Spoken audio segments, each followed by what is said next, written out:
찬송가 417장을 부르시겠습니다. 417장입니다.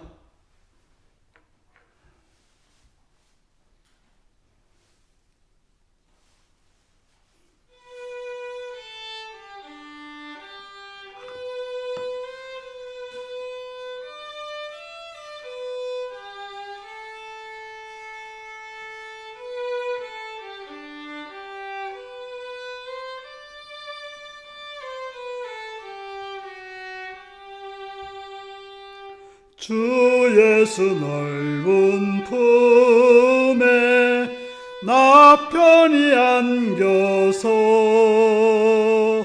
그 크신 사랑 안에 나 편히 쉬겠네.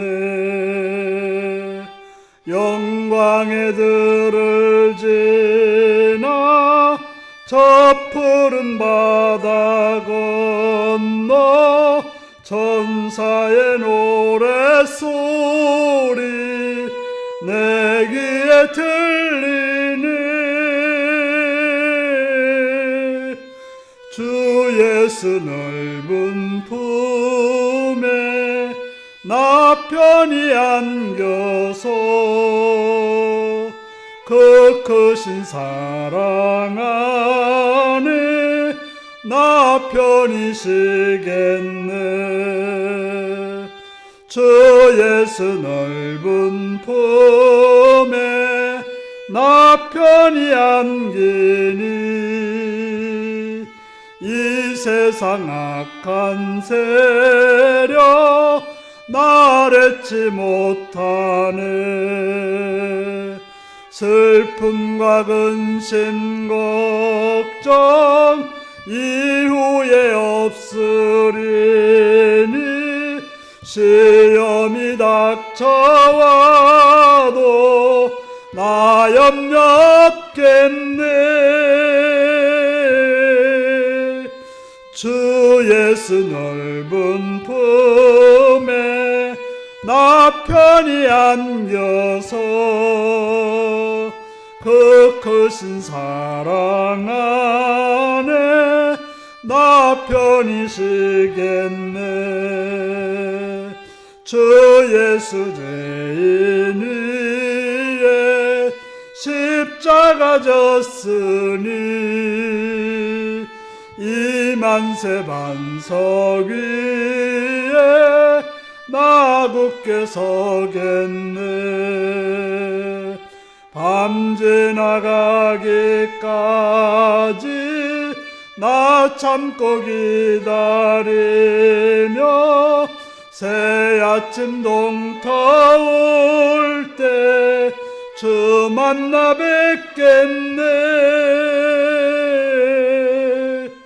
주 예수 넓은 품에 나 편히 안겨서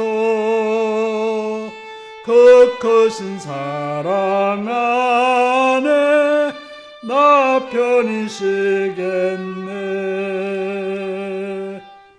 아멘. 421자입니다. 421자입니다.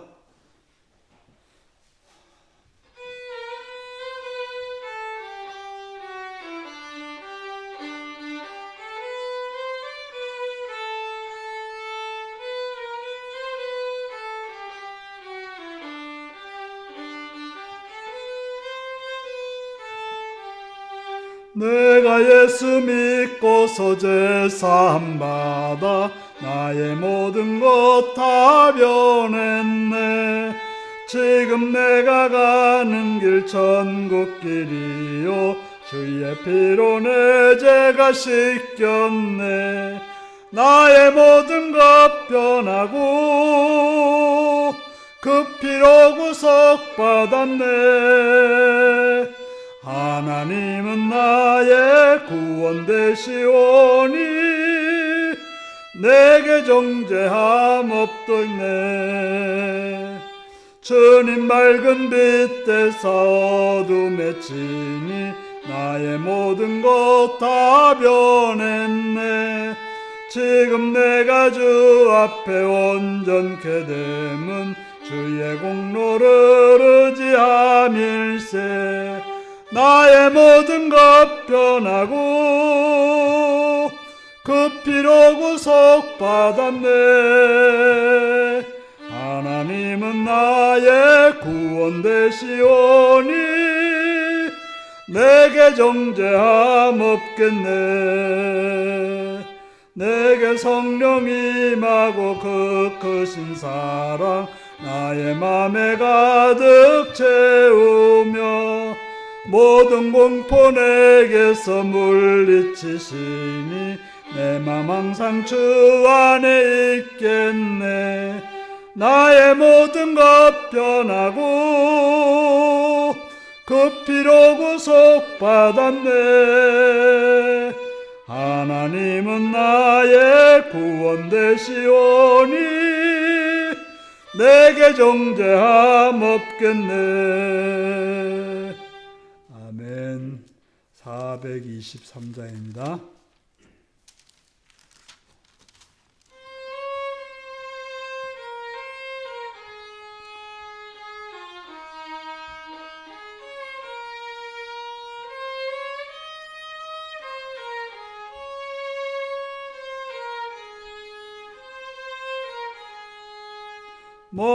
목보다도 더 검은 죄로 물든 마음이 흰눈보다도 이게 깨끗하게 씻겼네. 주의 보혈 흐르는데 믿고 뛰어나가 주의 은혜 내가 입어 깨끗하게 되었네. 모든 의심 걱정과 두려움이 사라져 슬픈 탄식 변하여 기쁜 찬송 되었네. 주의 보혈 흐르는데 믿고 뛰어나가 주의 은혜 내가 입어 깨끗하게 되었네. 세상 부귀 영화와 즐겨하던 모든 것 주를 믿는 내게는 분토만도 못하다. 주의 보혈 흐르는데 믿고 뛰어나가 주의 은혜 내가 입어 깨끗하게 되었네. 나의 모든 법에는 저 천국에 쌓였네. 나의 평생 자랑은 주의 십자가로다. 주의 보혈 흐르는데 믿고 뛰어나가 주의 은혜 내가 입어 깨끗하게 되었네. 아멘. 다 같이 기도하는 시간 갖겠습니다. 이 시간 여기까지 인도하시고 함께 하신 하나님 앞에 감사하며 그 이름을 찬양하며 그 이름 앞에 여러분의 삶을 고백하셔서 감사하시고 회개하시고 또 찬양할 거 찬양할 시간 되시기 바랍니다. 시간 나라를 위해 기도하시고 나라가 평화롭고 안정되고 번영되기를 위해서 또 이 대통령 선거를 앞두고 참으로 바르고 선한 자가 나라를 바르게 세울 자가 바르게 이끌 자가 대통령으로 선출될 수 있도록 위해서 기도하시고 이 땅의 교회들이 바로 서기를 위해서 또한 이 땅의 지도자들을 위해서 기도하시고 북한 땅과 북한의 백성들과 북한의 지도자들과 북한의 교회들을 기도하시고 복음 들고 대행도 있는 선교사님들과 선교지를 위해서 함께하는 가족들과 동역자들을 위해서 기도하시고 우리 교회가 성령으로 충만하며 말씀으로 충만하며 복음으로 충만하여 주님의 나라를 이루는 복된 교회 되기를 위해서 기도하시고 직분자들과 또한 병원으로 동당하고 연약한 자들과 부족한 자들을 위해서 외국에 있거나 군에 있거나 타인을 위해서 또 장애처 환자를 위해서 다 같이 주여 기도하시겠습니다. 주여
아버지 하나님, 이 시간 노래에 견해 주셔서 주의 이름을 부르며 엎드리게 하심을 감사합니다. 성령께서 지도하시고 은혜를 주시옵고 붙들어 주셔서 주의 말씀을 들을 수 있도록 귀가 열려지고 마음이 열려지고 눈이 열려져서 깨달아 알아 진리 가운데 나가는 귀한 시간 되게 하옵소서. 주의 은혜와 사랑이 함께하옵기를 바라오며 예수 그리스도의 이름으로 기도하옵나이다. 아멘.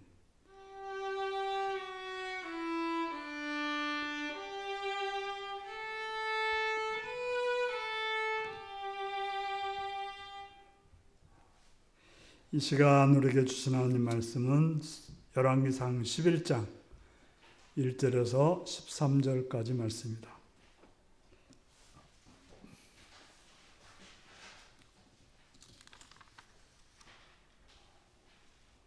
열왕기상 11장 1절에서 13절입니다. 교독하시겠습니다. 솔로몬 왕이 바로의 딸 외에 이방의 많은 여인을 사랑하였으니 곧 모압과 암몬과 에돔과 시돈과 헷 여인이라.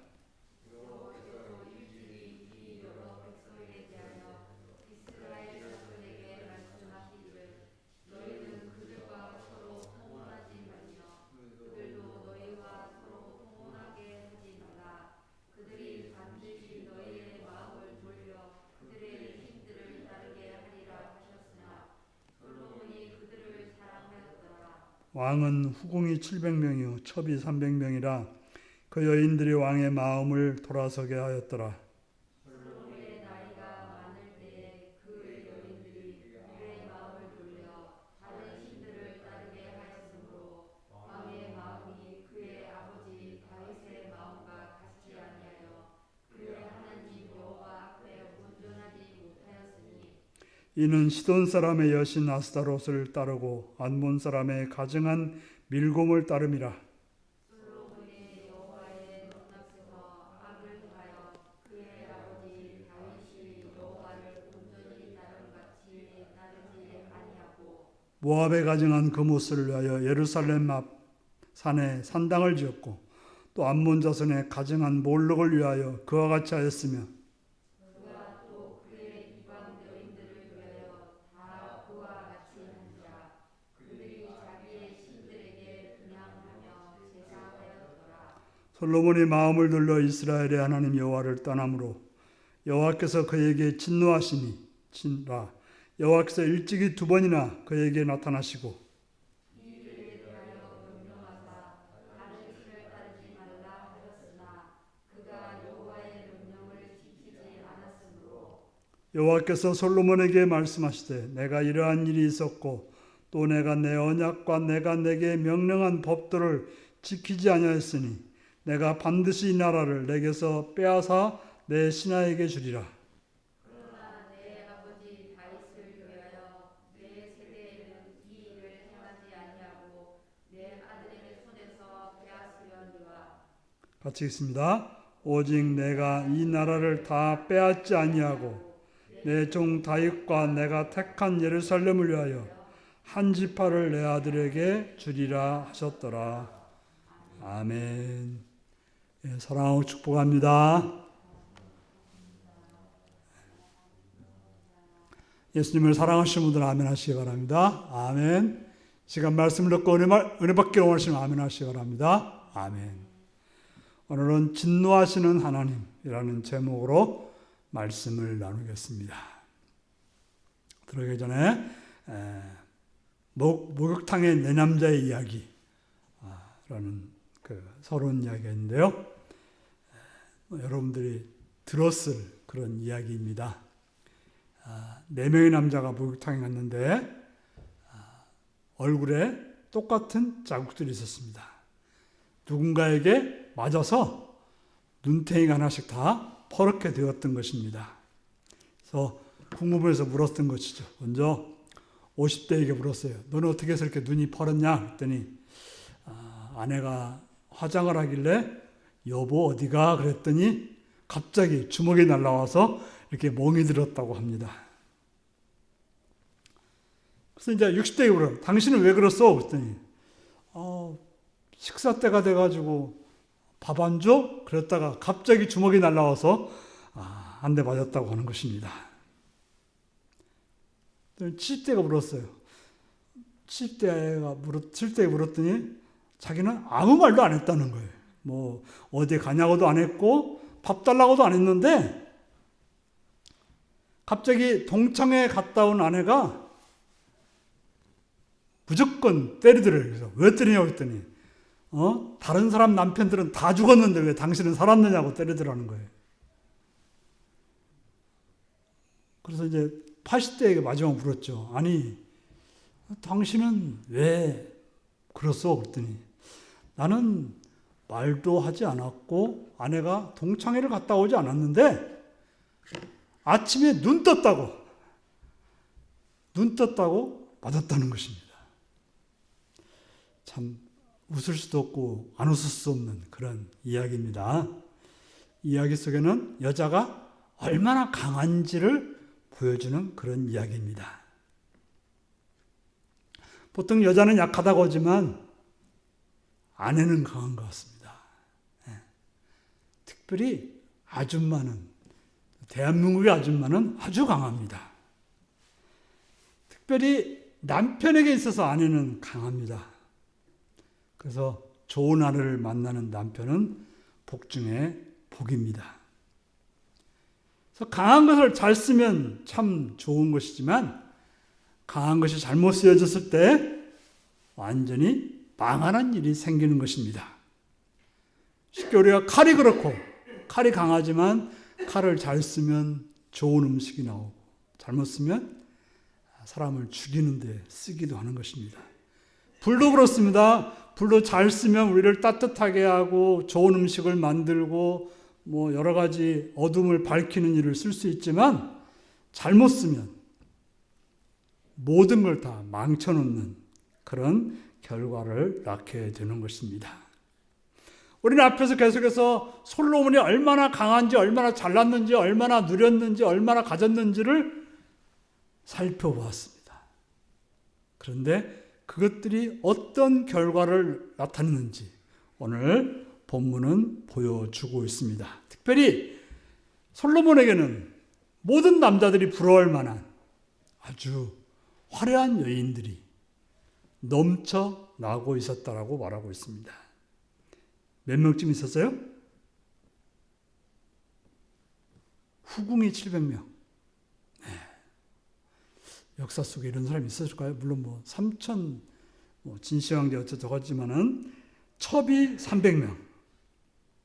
근데 이스라엘 땅하고 중국 땅하고는 이게 비교가 안 되죠. 땅 넓이가 뭐 몇십 배, 아마 거의 몇백 배 되지 않을까요? 뭐 그런 정도 차이가 나는 땅이기 때문에 비교 대상이 안 되죠. 그런데 이 작은 이스라엘의 나라의 왕의 후궁이 700명이었다. 첩이 300명이었다. 라고 하는 것은 굉장한 것을 가진 그런 사람임이 분명합니다. 자, 본문에서 하겠습니다. 솔로몬이 사랑한 것은 무엇이었다고 말하고 있습니까? 오늘 1절에 뭐라고 말합니까? 많은 여인을 사랑하였으니 이렇게 되어 있어요. 많은 여인을 사랑했다. 특별히 바로의 딸, 당시에 최대로 컸던 나라. 뭐 이집트가 지금은 뭐 그렇게 큰 나라라고 말하지 않지만 과거에서는 이 근동에서 가장 큰 나라였죠. 로마가 자리를 잡기 전에는 아마 가장 큰 나라였을 거예요. 그리스나 로마가 세계를 주름잡기 이전에는 이집트가 가장 큰 나라였어요. 그렇기 때문에 거기에 딸을 데려왔다고 하는 것은 그만큼 솔로몬의 힘이 막강했다는 거죠. 왜냐하면 그 이집트도 딸을 보냄으로 해서 서로 싸우지 않고 어떤 동맹 관계를 맺고 살 그런 관계였죠. 그래서 그뿐만 아니라 암몬, 에돔, 시돈, 헷, 그러니까 이 나라들은 어디 나라입니까? 이스라엘을 둘러싸고 있는 삥 둘러싸고 있는 나라들이에요. 이들을 다 뭐 일시적으로 무슨 삼손과 데릴라처럼 일시적으로 사랑한 게 아니고 다 아내로 맞아들였다라고 말하고 있습니다. 왕으로서 후궁과 첩을 두는 것은 당시 상황으로서 있을 수 있는 일입니다. 우리나라도 사걸 보면 한 번만 만나도 뭐가 되죠? 뭐가 되는가요? 무슨 빈이 되고 무슨 뭐가 되지 않습니까?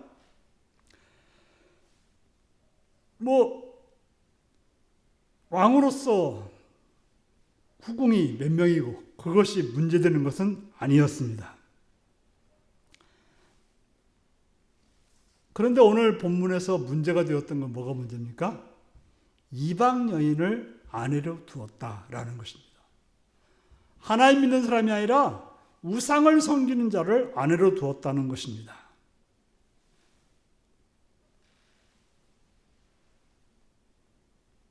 무슨 사랑 때문에 문제가 됐다고 말하는 게 아니라 그 아내, 이방 여인인 아내로부터 문제가 되었던 것입니다. 그렇다면 왜 그것이 문제일까요?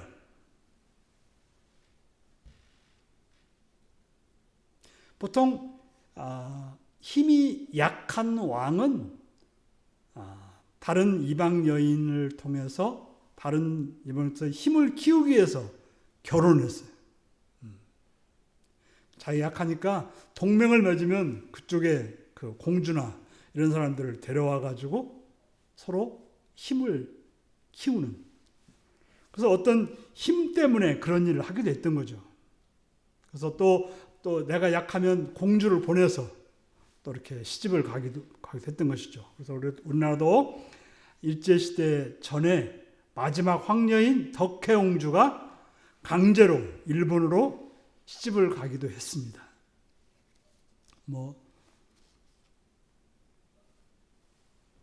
그런 일들이 비일비재했죠. 하지만 솔로몬은 어떤 왕이었습니까?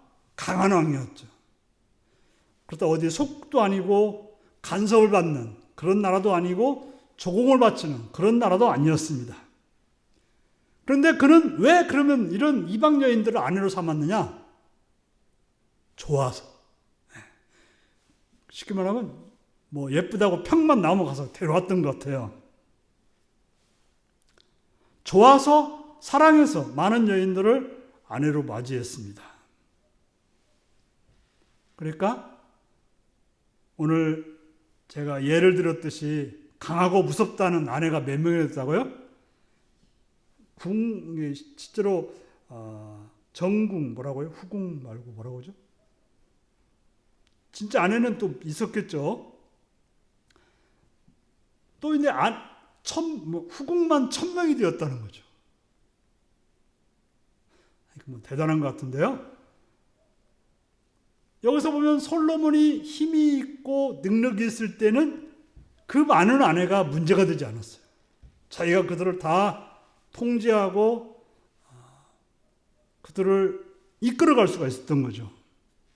문제는 뭐였습니까? 오늘 본문에 보니까 4절에 뭐라고요? 솔로몬의 나이가 많을 때에 그의 여인들이 그의 마음을 돌려. 그러니까 아마도 솔로몬은 나이가 많아서 어린 그런 후궁들을 데려왔을 거예요. 그렇죠? 그러니까 나이가 많아지니까 이제는 이 후궁들이 더 힘이 강해졌던 거죠. 사람은 나이가 많으면 그 누굴지라도 약해지게 되어 있습니다. 그는 힘이 있을 때는 하나님의 약속을 따라서 살았던 왕이었지만 기도하는 자였고 하나님 말씀을 따르는 자였고 또 하나님 말씀을 지어서 사람들에게 가르치는 그런 자였던 것입니다. 그러나 아내를 맞이하는 부분에서 출발을 잘못한 거죠. 하나님이 하지 말라는 것을 했어요. 그때 처음은 괜찮았겠죠. 자기가 통제할 수 있으니까. 그러나 이제는 도리어 그들로부터 통제를 당하는 상황이 됐다고 하는 것입니다.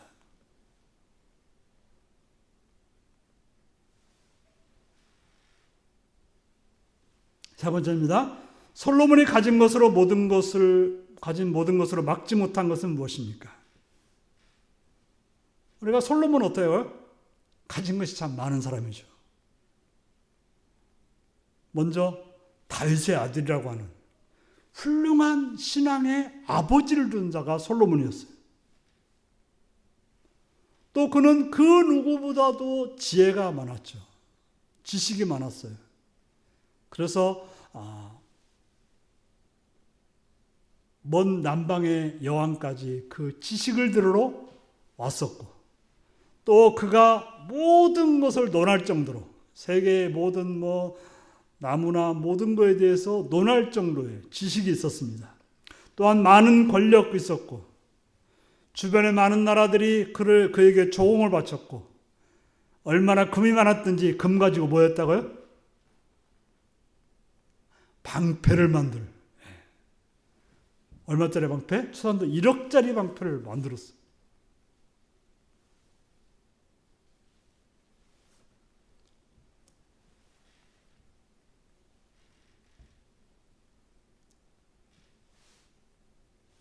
그런 그가 우상을 섬기는 이방 여인들로부터 하나님의 백성으로 살아가는 길을 지켜주지 못했던 거죠.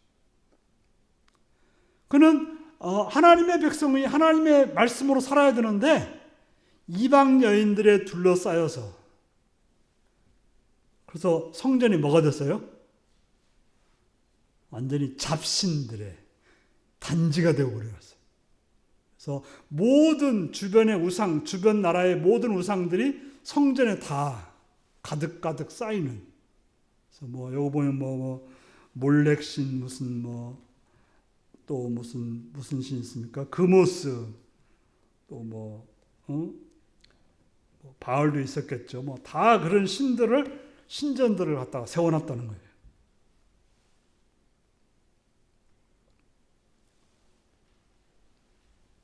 결과는 타락일 수밖에 없는 거죠. 이방 여인들이 하자는 대로 신전도 짓고, 그들 따라서 신전만 지었으면 가만히 있었겠어요? 같이 또 거기다 또 넙죽죽도 절도 했겠죠. 그러다 보니 어떻게 해요? 왕도 하네? 그래, 왕한테 잘 보이려면 어떻게 해요? 백성들도 따라가게 되는 그런 결과를 낳게 된 것입니다. 네 번째입니다. 솔로몬의 타락한 행동은 어떤 결과를 낳게 되나요? 하나님 말씀을 듣지 않고 세상을 따른 결과, 타락하게 되었을 때 어떤 일이 생깁니까? 하나님의 진노가 임했다라고 말하고 있는 것입니다.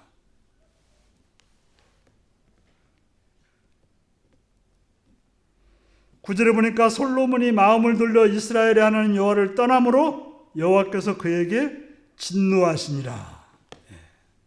하나님 말씀을 떠나서 행했을 때 하나님께서는 진노하셨다라고 말하고 있습니다.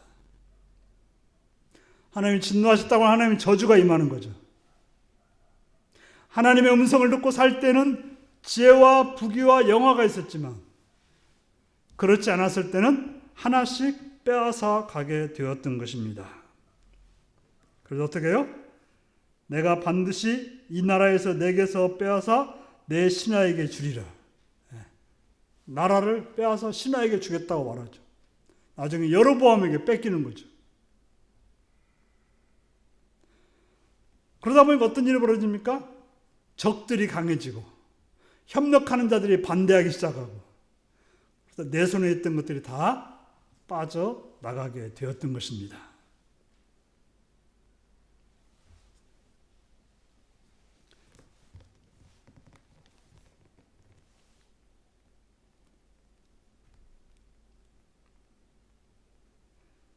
그는 아버지를 신앙을 따라서 살아갈 때는 그 신앙 때문에 모든 걸 받았지만, 그가 말씀을 떠나서 살았을 때는 모든 것이 다 떨어져 나갔다는 것입니다. 그래서 이제 14절부터 25절까지의 말씀은 어떤 결과가 왔는지, 그 결과가 무엇인지, 무엇이 다 사라졌는지를 제대로 말해주고 있다고 하는 것입니다. 그런데 13절에 보면 또 이런 말씀이 나와요. 12절 13절에 같이 한번 읽습니다. 그러나 내 아버지 다윗을 위하여 내 세대에는 이 일을 행하지 아니하고 내 아들의 손에서 빼앗으려니와 오직 내가 이 나라를 다 빼앗지 아니하고 내 종 다윗과 내가 택한 예루살렘을 위하여 한 지파를 내 아들에게 주리라 하셨더라. 아버지 다윗 때문에 솔로몬 때에는 다 빼앗지 않겠다라고 말합니다. 솔로몬 때는 그 나라가 그대로 있었죠. 근데 그 다음에 르호보암 왕 때 여로보암에 의해서 나라가 나눠지고, 그래서 남은 것은 한 지파, 베냐민 지파만 그의 지파와 유다 지파와 함께 남쪽 나라를, 나머지 10지파는 북쪽 나라로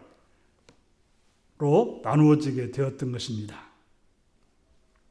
바로 하나님께서 다윗에게 내 등불을 끄지 않겠다고 했던 그 약속 때문에 솔로몬은 그때 당대의 모든 걸 다 잃지 않았고, 또 그 자손들도 마찬가지로 연명할 수가 있었다고 하는 것입니다.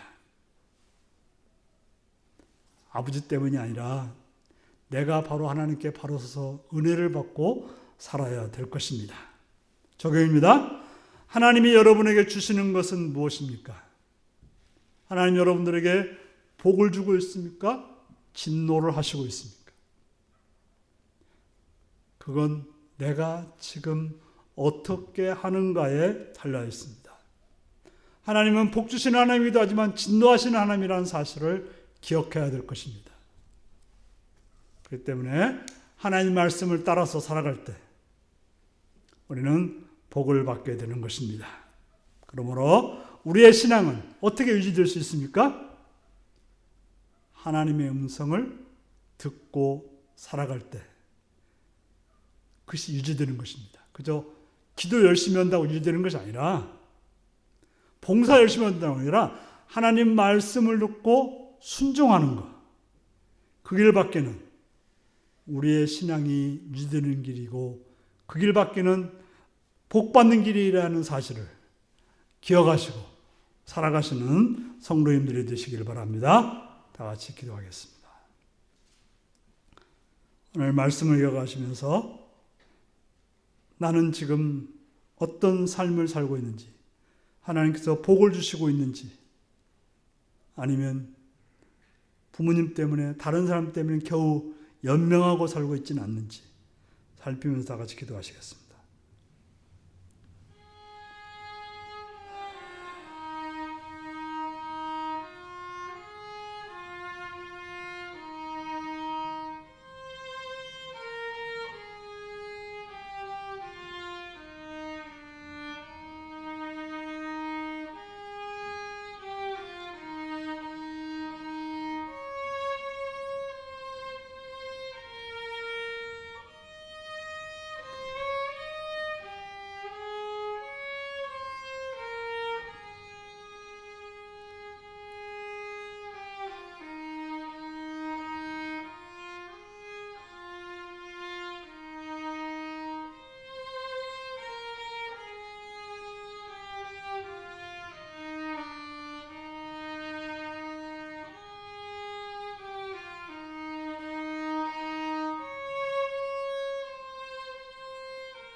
찬송가 425장을 부르시겠습니다.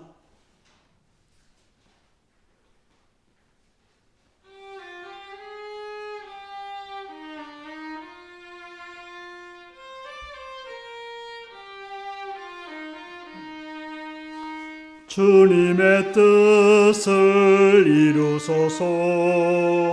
고요한 중에 기다리니 진흙과 같은 날 빚으사 주님의 형상 만드소서. 주님의 뜻을 이루소서. 주님 발 앞에 엎드리니 나의 맘속을 살피시사 눈보다 희게 하옵소서. 주님의 뜻을 이루소서. 병들어 몸이 피곤할 때 권능의 손을 내게 펴사 강건케 하여 주옵소서. 주님의 뜻을 이루소서. 온전히 나를 주장하사 주님과 함께 동행함을 만민이 알게 하옵소서. 아멘. 주기도문 하시겠습니다. 하늘에 계신 우리 아버지, 아버지의 이름을 거룩하게 하시며 아버지의 나라가 오게 하시며 아버지의 뜻이 하늘에서와 같이 땅에서도 이루어지게 하소서. 오늘 우리에게 일용할 양식을 주시고 우리가 우리에게 잘못한 사람을 용서해 준 것 같이 우리의 죄를 용서해 주시고 우리를 시험에 빠지지 않게 하시고 악에서 구하소서. 나라와 권능과 영광이 영원히 아버지의 것입니다. 아멘.